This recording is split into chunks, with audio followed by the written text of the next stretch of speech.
Good morning, church. We're on a little bit of a family vacation. We're out here in Huntington Beach State Park in South Carolina, just south of Myrtle Beach, where we're taking a few days off to rest and recover. And as we've been doing that, we've continued as a family reading through the church-wide Bible reading plan, and we're reading, as you know, Ecclesiastes. We started it yesterday. Today we're reading Ecclesiastes chapter 2.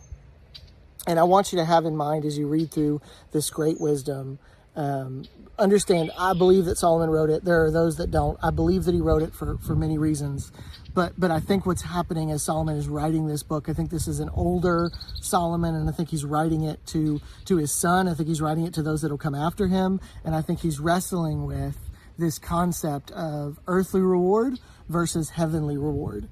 And as you read chapter 2, what you'll see is kind of in the middle in verses 9 through 11, after Solomon has listed out all of these great things that he has done for himself, how he has pursued every kind of pleasure you can pursue in life.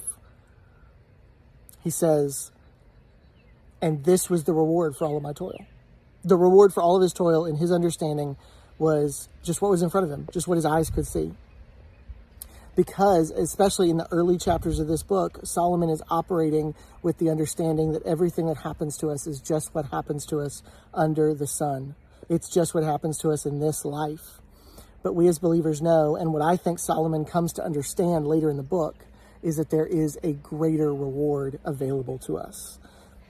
So as you read these early chapters, understand that when Solomon says, all is vanity, what he means is, if this life is all there is, then no matter what I do, it's all worthless, because someone will come after me and I'll be in the ground and I'll be dead and I won't have any reward for all that I worked for in my life.